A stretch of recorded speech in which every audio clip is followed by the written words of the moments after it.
স্বাধীনতা দিবস ও প্রজাতন্ত্র দিবস ভারতবাসীর কাছে গৌরবের দুটি দিন। প্রতি বছরই পতাকা উত্তোলন ও সাংস্কৃতিক অনুষ্ঠানের মধ্য দিয়ে সমগ্র ভারতবাসী এই দুটি দিন পালন করেন। আপাতদৃষ্টিতে এই দুটি দিন উদযাপনের মধ্যে বিশেষ কোনো পার্থক্য না থাকলেও তার নিজস্ব তাৎপর্য রয়েছে। এই দুটি দিনের ইতিহাস আলাদা আলাদা। সুপ্রিয় দর্শক, আজকের প্রতিবেদনে আমরা জেনে নেব এই দুটি দিনের তাৎপর্য ও পতাকা উত্তোলনের পার্থক্য। 15ই আগস্ট স্বাধীনতা দিবস। 1947 সালে দীর্ঘ 200 বছরের ব্রিটিশ শাসনের শৃঙ্খল ভেঙে এই দিন ভারতবর্ষ স্বাধীনতা পায়। স্বাধীনতা সংগ্রামীদের আত্মত্যাগ ও তাদের অবদানকে মাথায় রেখেই মূলত এই দিনটি পালিত হয়। দেশ হিসাবে ভারতকে গৌরবান্বিত করে স্বাধীনতা দিবস।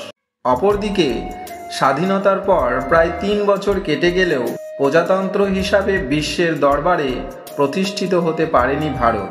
1950 সালের 26শে জানুয়ারি থেকে দেশের সংবিধান কার্যকর হয়। ওই দিন থেকেই দেশটি একটি সার্বভৌম গণতান্ত্রিক বা প্রজাতন্ত্র হিসাবে স্বীকৃতি পায়। সেই উপলক্ষেই প্রতি বছর 26শে জানুয়ারি পালিত হয় প্রজাতন্ত্র বা সাধারণতন্ত্র দিবস। দুটি দিনই পতাকা উত্তোলন হলেও পতাকা উত্তোলনের 3টি তফাৎ রয়েছে। সেগুলি হল: 1.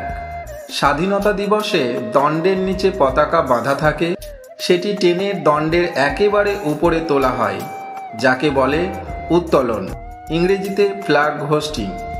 কিন্তু সাধারণতন্ত্র দিবসে আগে থেকেই পতাকাটি দণ্ডের উপরে ভাঁজ করা অবস্থায় বাঁধা থাকে, সেখানেই বাঁধন খুলে উড়িয়ে দেওয়া হয় তেরাঙ্গা, যাকে বলে উন্মোচন, ইংরেজিতে আনফোল্ডিং।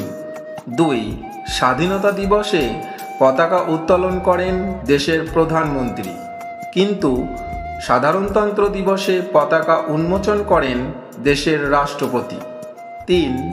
স্বাধীনতা দিবসের আগের দিন দেশের রাষ্ট্রপতি জাতির উদ্দেশ্যে ভাষণ দেন, আর স্বাধীনতা দিবসের দিন অর্থাৎ 15ই আগস্ট দিল্লির লালকেল্লায় পতাকা উত্তোলন করে দেশবাসীর উদ্দেশ্যে ভাষণ দেন দেশের প্রধানমন্ত্রী। অন্যদিকে সাধারণতন্ত্র দিবসে দিল্লির রাজপথে পতাকা উন্মোচন করেন দেশের রাষ্ট্রপতি। তারপর বর্ণাঢ্য শোভাযাত্রার মাধ্যমে তুলে ধরা হয় দেশের নানা প্রান্তের সংস্কৃতি। নানা অস্ত্র ও প্যারেডের মাধ্যমে ভারতীয় সেনার শক্তি প্রদর্শন এই অনুষ্ঠানের অন্যতম আকর্ষণ। সুপ্রিয় দর্শক, আজকের প্রতিবেদনটি এই পর্যন্তই। পরবর্তীতে দেখা হবে আবারও একটি নতুন ভিডিওতে।